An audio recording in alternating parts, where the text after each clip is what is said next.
Chapter 21 of Ramayana's Aranyakanda, Rama's Lament. Apadamahartaram dhataram sarvasampadam lokaviramam Shriramam bhuyo bhuyo namamyaham.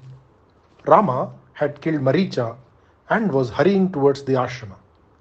He suspected some serious scheming on the part of the Rakshasas. This guise of Maricha's was too much of a coincidence. Maricha knew how deadly were the arrows of Rama, and yet he had accepted the commission to lure Rama away from the ashrama. He knew that he would be killed.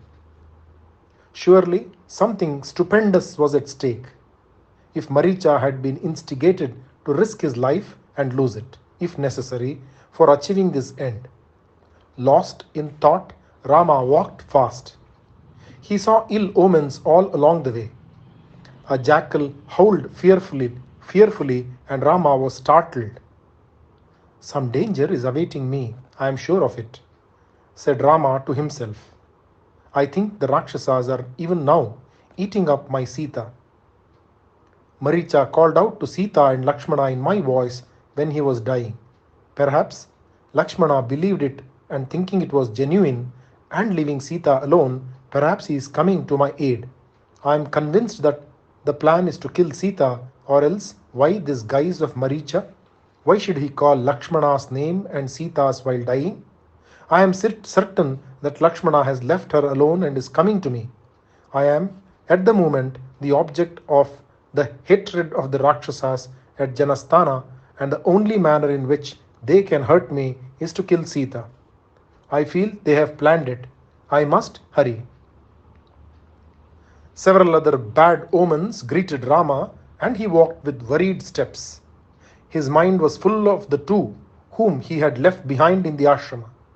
When he was approaching the famed Janasthana, he saw Lakshmana. His face was greatly troubled, and Rama waited for him to come near. The eyes of Lakshmana were red since he had been shedding tears, and Rama held him in his arms. He then held him by his left hand and spoke in a voice sweeter than honey to his brother. Lakshmana, my dear Lakshmana, you have left Sita alone in the ashrama and have come away here. It should never have been done by you. I did not expect you here. I do not know what has happened to her. I hope she is well. I hope she is safe. I have been seeing nothing but a series of evil omens, and my mind is full of misgivings. Either Sita has been carried away by force, or she has been eaten up by the many inmates of this place. Lakshmana, my child, will you see Sita alive? You were right, Lakshmana. The golden deer which deceived Sita and even me was Maricha, and you found him out even by looking at him. I should have listened to you and killed him even then, but fate willed it otherwise. He had been sent to lure me away from here, and he succeeded in doing that, though he paid for it with his life later. He had to go back to the form of a Rakshasa before dying. When he cried out Sita's name and yours, I knew there was some mischief which had been planned, and that Sita was somehow involved in it as the victim. Lakshmana, my left eye is throbbing and the birds are all flying in the wrong direction. I do know for certain that we will not find Sita in the ashrama. Either she is dead or she is abducted by the Rakshasas. I wonder if my beloved Sita is alive. Jai Shri Ram. Shri Rama Rama Rameti Rame Rame Manorame Sahasranama Tattvalyam Ramanama Varanane. Om Shri Ramar Pranamastu. Chapter 21, Part 2 of Ramayana's Aranyakanda, Rama's Lament. Ramaya Ramabhadraya Ramachandraya Vedase Nagunataya Nathaya Sitaya Pataye Namaha. Lakshmana was feeling very unhappy at the thought of Sita staying all alone in the ashrama. Rama said, She came with me to the Dandaka since she could not leave without me. I was a mendicant without a kingdom and a wanderer in the forest, and yet she preferred that life with me to the comforts of the palace, since she loved me. I cannot live without her even for a moment. She is more precious to me than the three worlds. Will my Sita be alive? I wonder if my exile will be fruitless finally. If Sita dies, so will I, and when you go back to Ayodhya, you may see Kaikeyi, happy in the thought that her desire has been fulfilled. My mother will die of a broken heart when she hears of this. Lakshmana, I can assure you of one thing. If Sita is alive, I will remain in the ashrama, or else I shall give up my life. Tell me, Lakshmana, why did you leave her alone and come here? When that sinful Maricha called out to you, it must have worried you, and Sita must have been really concerned, and she must have sent you to assist me. I guess this is what must have happened. By listening to her, you have done something which is harmful to her.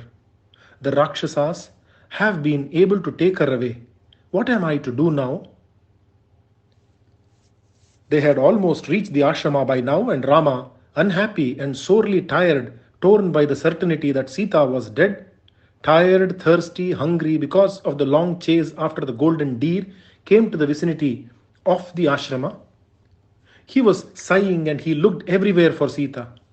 He searched in all her favorite haunts and he called out, "What I dreaded has happened. Sita is gone." He was sunk in woe and he sat on the ground as though his limbs could not bear him up any longer. Lakshmana stood silently by the side of Rama, and except for the tears which were flowing all the time, he spoke not a word. Rama asked him, "Lakshmana, with the assurance that you will be taking care of my Sita, I went out chasing that deer. Why did you come away leaving her alone?" Lakshmana could not talk. Sobs choked him, and finally he said, "I did not abandon her willingly. She spoke such harsh words, Rama.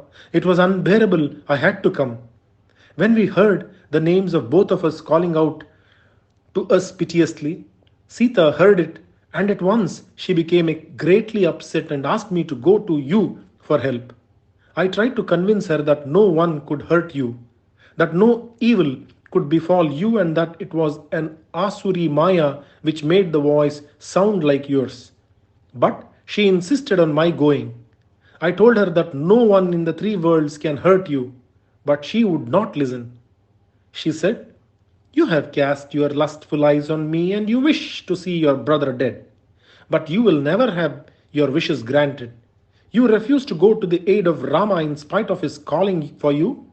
He is evidently not loved by you.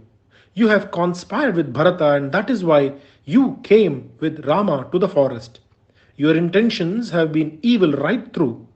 You are Rama's enemy. Rama, my beloved brother, I was not able to bear the words spoken by her, and yet I did not move from here.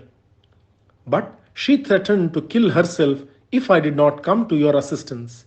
In a fit of anger, with my eyes filled with tears, I left the ashrama and walked towards you. This is what happened." Lakshmana sobbed like a child.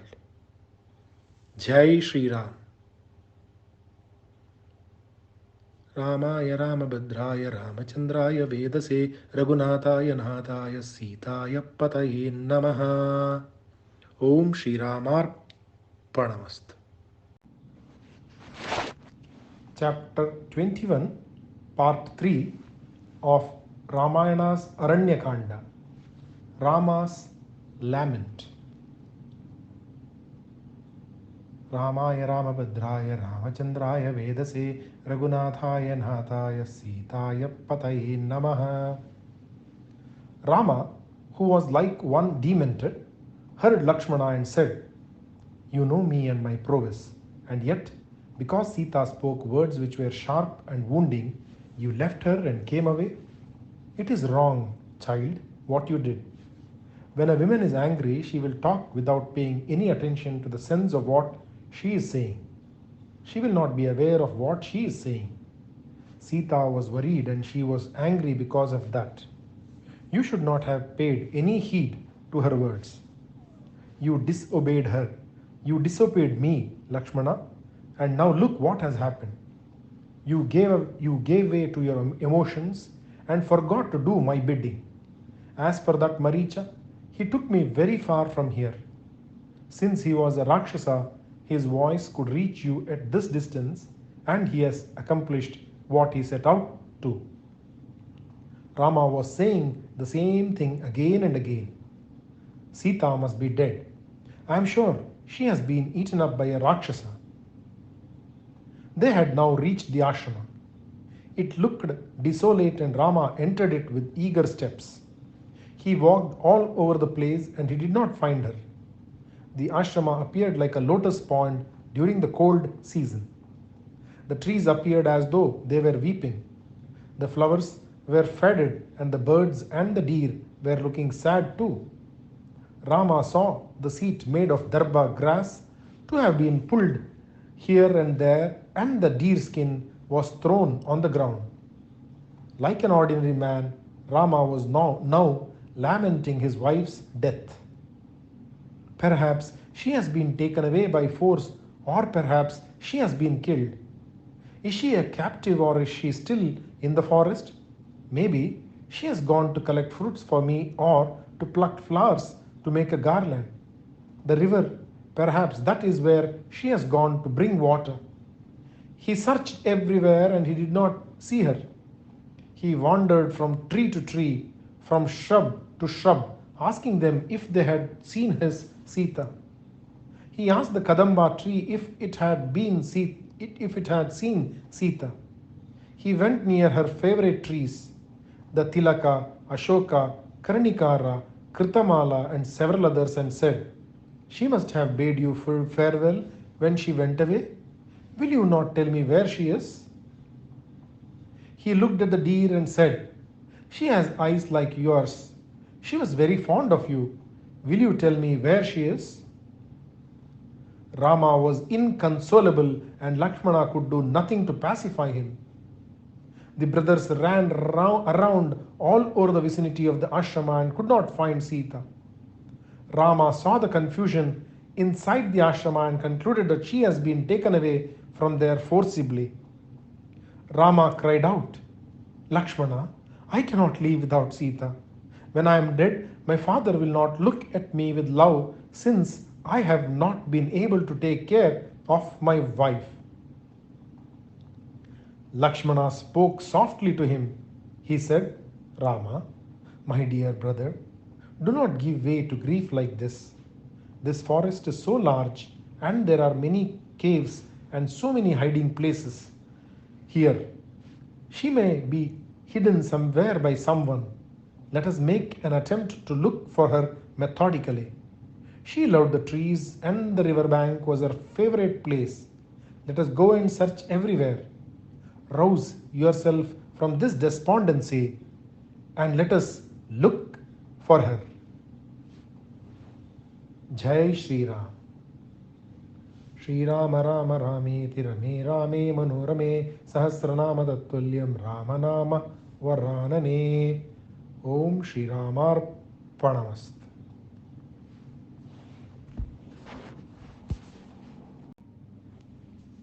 Chapter 17, Part 4 of Ramayana's Aranyakanda, Rama's Lament, Part 4. Ramaya Ramabhadraya Ramachandraya Vedase Raghunathaya Nathaya Sitaya Pataye Namaha. Rama tried to do so, but could not. With a very great effort, he controlled himself, and together they began to search for Sita all over again. Lakshmana was the greatest source of comfort to Rama then. He argued that she could not have gone far, since Lakshmana had just left the ashrama when he encountered Rama. She must have been kept somewhere very near. They did not bargain for the Maya of Ravana, which helped him to fly in the air and carry her far away from Janasthana. Lakshmana tried to help Rama to regain his mental poise, and it was not easy. The search was over, and they did not find her. Rama was spent with sorrow and fatigue, and he was silent for a muhurta. He did not know what to do. His limbs were all limp, and his face had lost its lustre, its habitual calmness. Lakshmana spoke words of comfort to him, but it was of no avail. Rama said, I do not think there is a greater sinner than me in this world. That is why misfortune after misfortune visit me, and they have made me lose my reason. My mind and my thinking have all been shattered by this series of calamities. I must have committed several sins which are unforgivable. The punishment for them is meted out to me in this birth. Lakshmana, I lost my kingdom, I lost my kinsmen, and I lost my beloved father. I remember these, and that makes me unhappy. I am wandering around in the forest like a beggar, and my unhappiness had become assuaged and made bearable because of this peaceful life in the forest. My pain was no longer fresh and painful, but was like a heap of dead and dried leaves. But now, with the loss of Sita, the unhappiness has been kindled again and it is burning me up.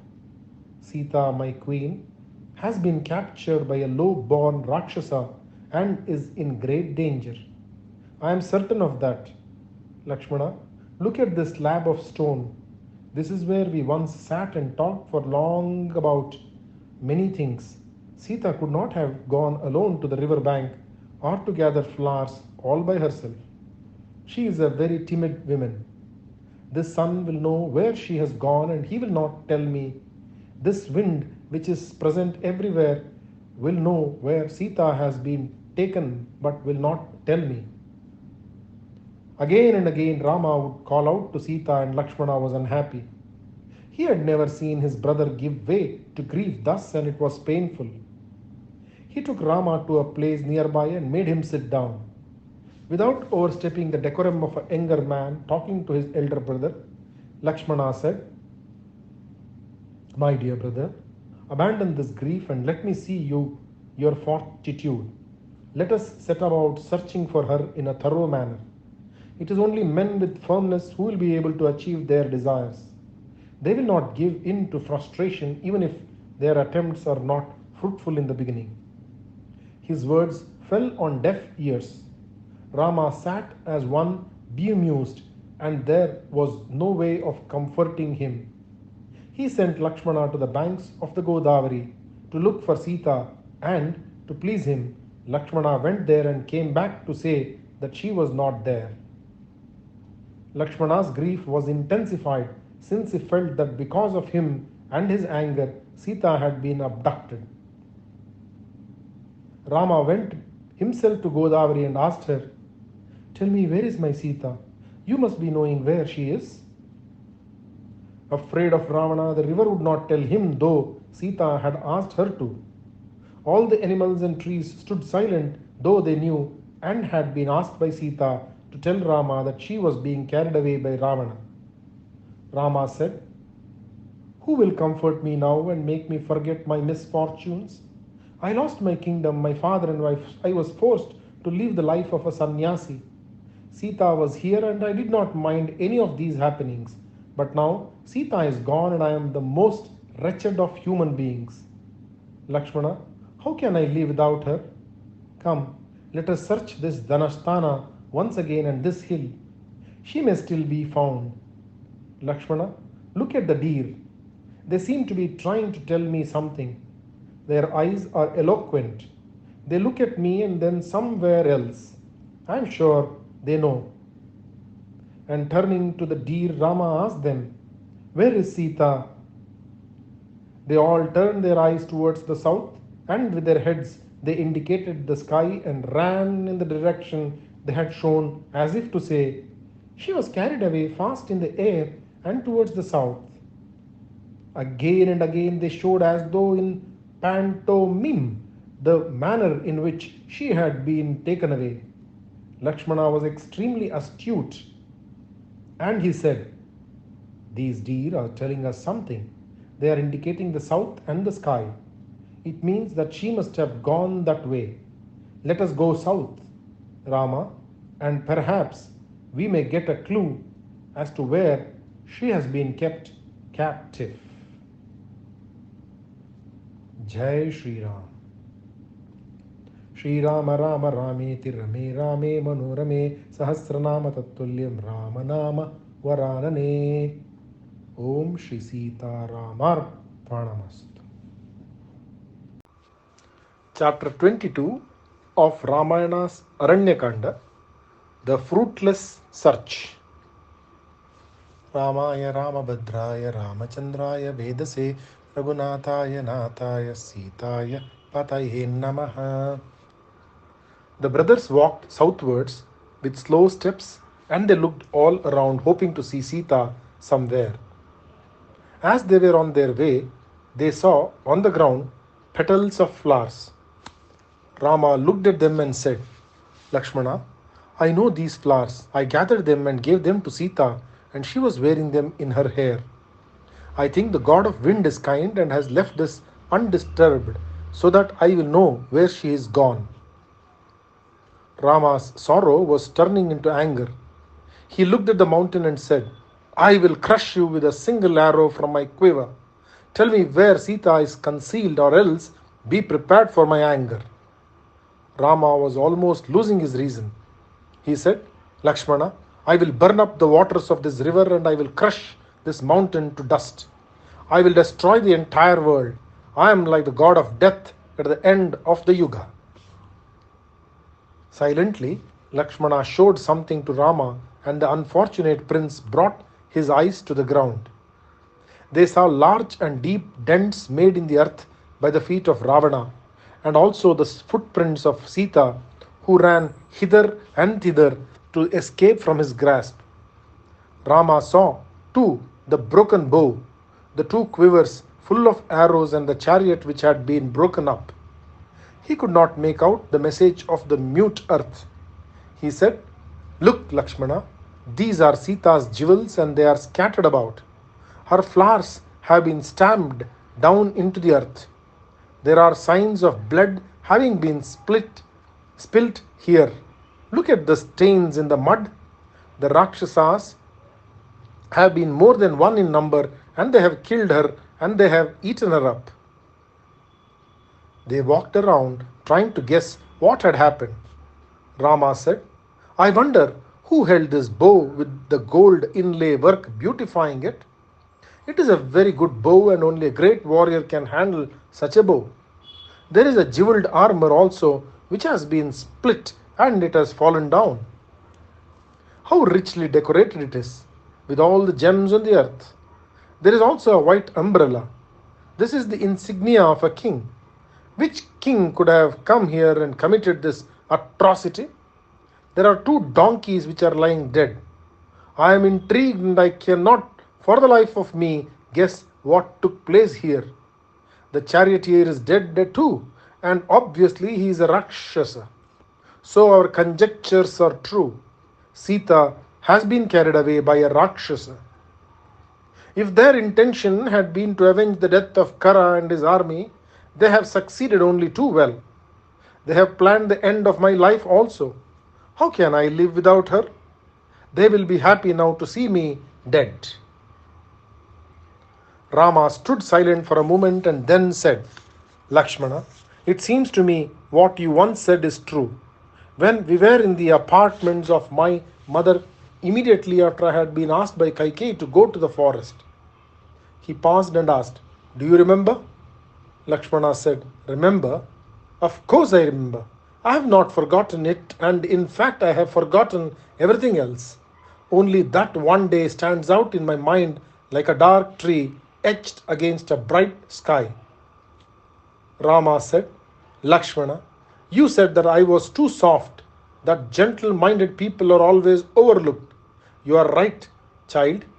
My devotion to Dharma and my kindliness towards all living beings has been misunderstood to be a lack of courage, of bravery, of this fighting spirit. Because of their ignorance, they are indifferent to me and my power to rule the world. I have kept my senses under control, and I have accepted this role of a sannyasi willingly for the good of mankind, and the gods do not seem to understand me. I am a changed man today, my dear Lakshmana. I will be the death of all the Rakshasas. even as the moonlight vanishes to give its place to the scorching rays of the sun, my kindliness, compassion will all be cast aside, and my unforgiving nature will become uppermost from now. Yakshas, Gandharvas, Rakshasas, and even human beings will all be destroyed. You just stand and watch, and I will make the three worlds empty of all beings. My arrows will burn up the entire universe. I will dislodge the planets, the moon. Fire and air will be burnt by a bigger fire, which is my anger, and the devas who are silently watching my suffering will regret it. I will drain the sea of all water, and my bow will be bent into a circle till everything is destroyed in the entire universe. Rama was looking like Mahadeva when he went to fight with the Tripuras. He took the bow in his hand and pulled out an arrow from his quiver. Jai Shri Ram. Shri Rama Rama Rameti Rame Rame Manorame Sahasranama Tatulyam Rama Nama Varanane. Om Shri Sita Ramar Panamastu. Chapter 22, Part 2 of Ramayana's Aranyakanda, The Fruitless Search. Ramaya Ramabhadraya Ramachandraya Vedase Raghunathaya Nathaya Sitaya Pataye Namaha. Lakshmana had never seen Rama like this, and he was frightened. He prostrated before Rama, and with his palms folded and with tears in his eyes, he said, Rama, my beloved brother, it is not befitting your nature to be angry like this. You have ever been gentle and kind enough, even towards animal, and it is unbelievable that you should give way to anger like this. You have always held your senses under control, and you have had but one thought in your mind, the good of the world. Such a man should not give way to anger, my lord. The charm of the moon, the radiance of the sun, the universality of the god of wind, the patience of Mother Earth have all been found in you, and it is not meet that you should allow anger to gain the upper hand in your mind. You should not destroy the entire universe. Adharma will never win in the long run. Sita and you have been images of Dharma, and no evil can befall either of you. Let us be calm and try to guess what might have happened. It is evident that there has been a fight here. Some warrior has taken part in it and has not fared well, since his chariot, his bow and quivers, and his armor too are all scattered on the ground. These footprints are all fresh, evidently. They have not lost their shape yet. Kings, my brother, should convoke their anger and should try and find out who the culprit is and punish him for his misdemeanor.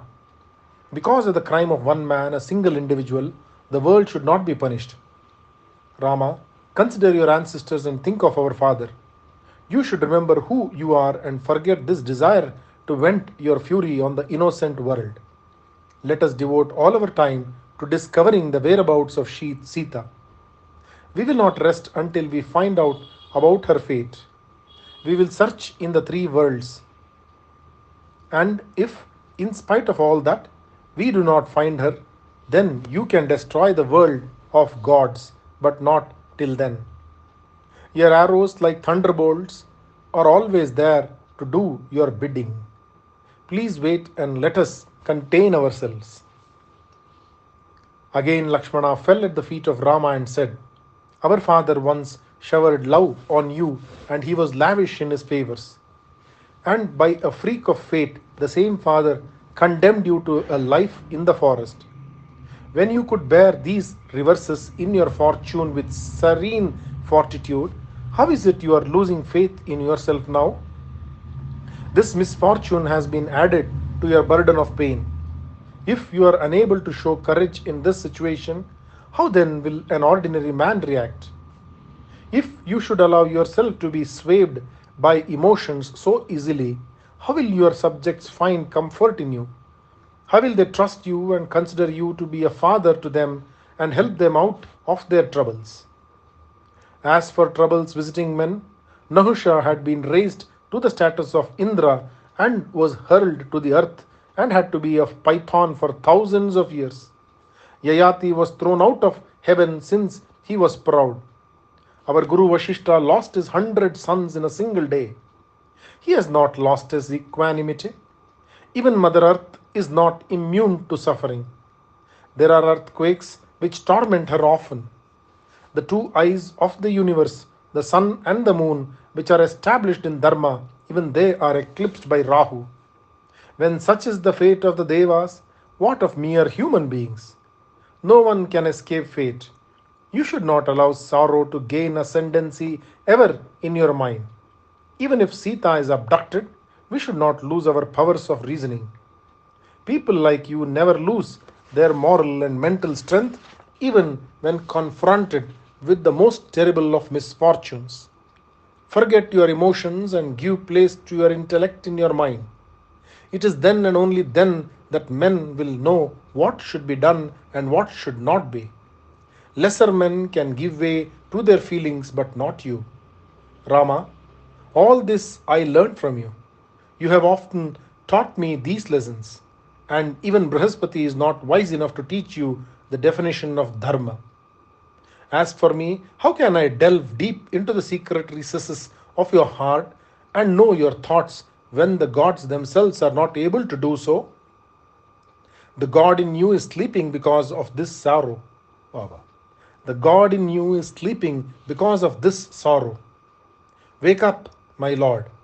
Display your valor, which is unearthly, and destroy the one who has wronged you. How does it profit you if you destroy the world because of the misdeed of one? You must search him out wherever he is and punish him and only him. Rama listened to the sweetly spoken words of Lakshmana, and after stroking his beloved brother with his right hand, he unstrung the great bow which he held in his hand and said, Child, you have shown me the way to bear sorrow. I will follow your advice. You must tell me what we should do now. What shall we do? Where do we go from here? How will I be able to find Sita? Think it over and tell me. I am oppressed by this sorrow and my mind refuses to function properly.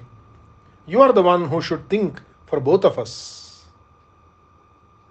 Lakshmana said, Let us once again search this Janasthana thoroughly, and if we do not find her here, we will proceed southwards. Only remember, Rama, wise men like you should stand firm, like the mountains, stands undaunted in the face of storms. Jai Shri Ram. Shri Rama Rama Rameti Rame Rame Manorame Sahasranama Tattulya Rama Nama Varanane. Om Shri Rama Lakshmanar Pranamast. Chapter 23 of Ramayana's Aranyakanda, Meeting with Jatayu. Ramaya Ramabhadraya Ramachandraya Vedase Raghunataya Nathaya Sitaya Pataye Namaha. Rama was still laboring under the anger which threatened the world. Together they looked for Sita in the Janasthana, and it was a vain search. And while they were looking about, suddenly they came upon Jatayu. He was on the ground, like a small hillock, and his body was soaked in blood. Rama said, Lakshmana, it must be a Rakshasa who has assumed the guise of an eagle. He has eaten Sita. His body is covered with blood which is hers. I am going to kill him now. With his bow clasped in his hands, Rama approached the fallen eagle. Jatayu was dying and he was spitting blood. With great difficulty, he spoke. Rama, do not waste your time wandering around here. I know you are searching for Sita. My life as well as Sita have both been taken by Ravana. When she was alone in the ashrama, Sita was abducted by Ravana. I saw him carrying her away. I tried my best to rescue her from him. I fought with him. I broke his bow and his chariot and killed his charioteer. He fell to the ground. But I could not fight for long. I had caused as much havoc as I could with my beak and my claws and my wings. Ravana took up his sword and cut off my wings. When he knew that I was helpless, he lifted her again and flew up into the skies and speeded away from here. I am not a Rakshasa, my son. Rama's awe was great.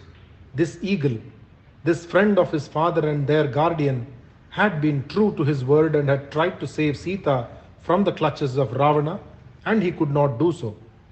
Rama fell on the ground and embracing the dying eagle, he cried like a child. Lakshmana, he said, we were banished from our country. We were made to live in the forest Dandaka. We have lost our Sita, and now Jatayu, who was like a father to us, has been killed. Misfortune like this is more virulent than poison. It is so intense it will burn up even the god of fire. If I should now touch the waters of the sea, my misfortune will dry it up. In this entire world, there is no one more unfortunate than me. I have been pushed into this deep pit of pain by fate, and because of my ill luck, this great soul is dying. Rama sat there, shedding tears and stroking the dying eagle with loving hands. And so they sat for a while. Rama said, Lakshmana, life is fast ebbing from the body of noble Jatayu.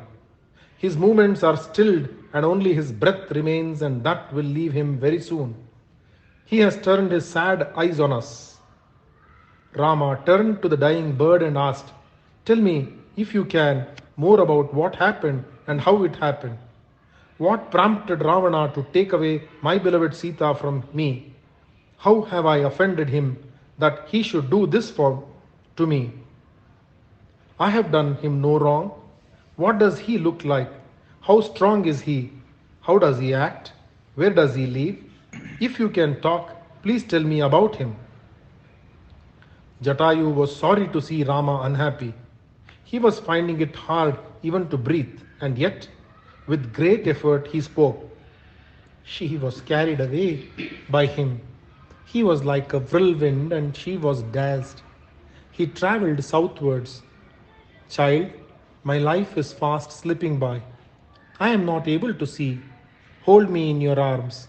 Let me find relief from the bondage called life when I am held by you. But one thing I can tell you. The time when Ravana carried her away is named Vinda or Vijaya. It is a certainty that a lost thing will be found if it is lost or stolen during that time. Ravana did not know it or was careless about it. He is sure to die at your hands, and you will get Sita back. I am sure of it. Be without sorrow, Rama, and get Sita back after killing Ravana. Jatayu was gasping and blood was spurting from his mouth, and he said, the son of Vishravas, the brother of Kubera. He could speak no more, and Jatayu was dead.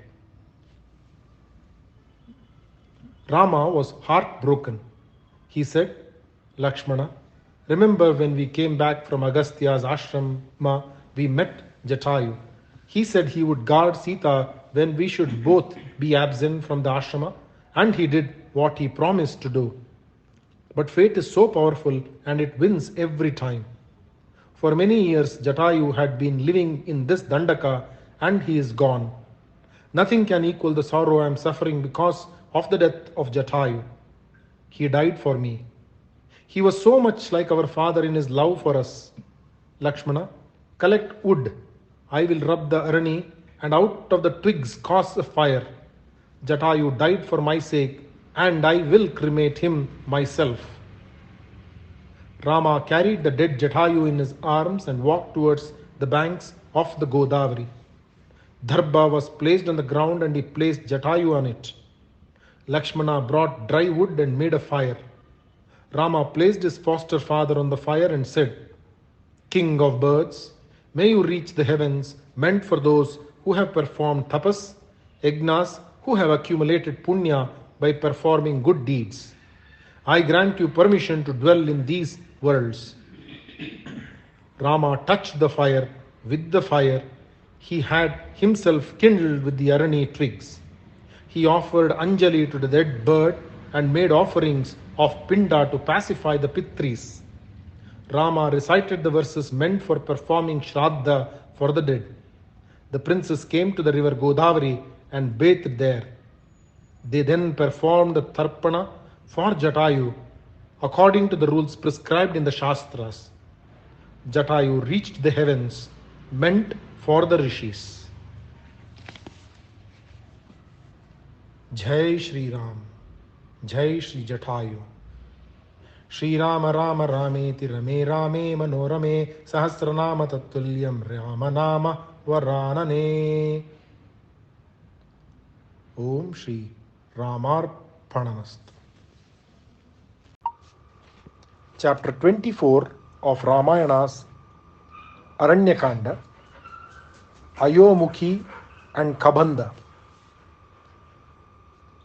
Om Shri Ramaya Ramabhadraya Ramachandraya Vedase Raghunathaya Nathaya Sitaya Pataye Namaha. The cremation of Jatayu was, in a way, a happening which blunted the edge of the sorrow caused by the disappearance of Sita. They were unhappy, but there was a semblance of determination in the manner in which Rama accepted the inevitable and thought seriously of the task ahead of him. The first flush of grief had passed, and Lakshmana breathed a sigh of relief. He had never seen Rama angry, and it had frightened him lest the world should be destroyed by Rama. He had looked like the fire at the end of the Yuga, when the entire universe is burnt up in a single conflagration. The brothers now walked towards the south, since Jatayu was definite about the direction which Ravana had taken. It was a sad journey. Sita was not there to ask 100 questions about the trees and the birds and the flowers which were never to be seen in cities. Rama spoke not a word, and Lakshmana walked silently by his side. Both were busy with thoughts of Sita, and they did not want to talk about it. And again the tragic death of Jatayu had driven even the sorrow of Sita's separation out of their minds for a while. They had loved him so much. They were wandering in the denseness of the Dandaka forest. They had walked a distance of about 3 kroshas from the Janasthana. They were now in a forest by name Krauncharanya. It was frightening, inhabited as it was by wild animals. The darkness was palpable, and resting often on the fallen branches or on slabs of stones, they pursued their journey. They covered another 3 kroshas and passed the forest Krauncha. They came upon a cave which was dark and seemed to be very deep, since it appeared black to the eye. Near the mouth of the cave they saw a Rakshasi. She was immense in size and fearful to look at. Even as Shurpanaka approached Rama, this Rakshasi approached Lakshmana and said, "Come, let us together. Let us be together. My name is Ayomukhi, and I have fallen in love with you. You must be fortunate indeed, since I have chosen you as my lord. Come with me, and we will haunt the slopes of the mountains and this dark and fearful forest together." Lakshmana's patience was sorely tried. Racked as he was by the feeling that he had been careless about the safety of Sita, overcome with fear when he saw the anger of Rama, and distressed beyond measure by the death of Jatayu, the Prince Lakshmana did not even stop to talk to her. He took his sword and severed her nose, her ears, and also her breasts. The dreadful Rakshasi, making the forest resound with her cries, ran away from there, and they walked on. Another forest was ahead of them. Lakshmana turned towards Rama and spoke in a respectful manner. "Rama, my left arm is throbbing, and my mind seems to be full of evil forebodings. I feel that some danger is awaiting us. The omens are not good either. Please pay heed to my words and be alert. Be prepared for any danger." But then, even though danger is indicated, the cry of this bird, Vanjulaka, convinces me that we will overcome the danger. While they were walking ahead, there came to their ears the fierce noise as though the entire forest was being felled to the ground. The noise filled the surroundings and reached the skies. Rama and Lakshmana looked about to see where the noise came from, and in the middle of the forest they saw a Rakshasa whose chest was exceedingly wide and whose form was immense. They saw something wrong with him, and when they looked again, they found that he had no head. His mouth was in his stomach. There was one eye which was looking at them who were approaching him, and that eye was situated in his chest. His tongue was coming in and out of his cavernous mouth, which had huge teeth as ridges along the edge. What was most frightening about him was the pair of arms he had. Each arm was a yojana in length. They could not pass him since he was standing, or rather placed in their way, and his arms prevented them from going away from him or around him. The name of the Rakshasa was Kabandha. He caught them both in his arms and steadily he pulled them towards his mouth. Lakshmana was helpless in the terrible grip of Kabandha. Rama was unaffected by the danger which was now threatening both of them. Lakshmana said, Rama, I am prepared to die at the hands of this Rakshasa. Save yourself and pursue the search for Sita. Go back to the kingdom and live happily there with Sita. Think of me sometimes. I do not think I will escape this iron grip. Rama replied, Do not despair, Lakshmana. There is always a way out of any kind of trouble. You should not give up so easily. Pulling them steadily towards himself, Kabandha asked them who they were and why they had come to the fearful forest. I seem to be lucky today, said Kabandha. I have got two human beings as my food. It is a long time since I ate human flesh. I have caught hold of you, and it will not be possible for you to escape from me.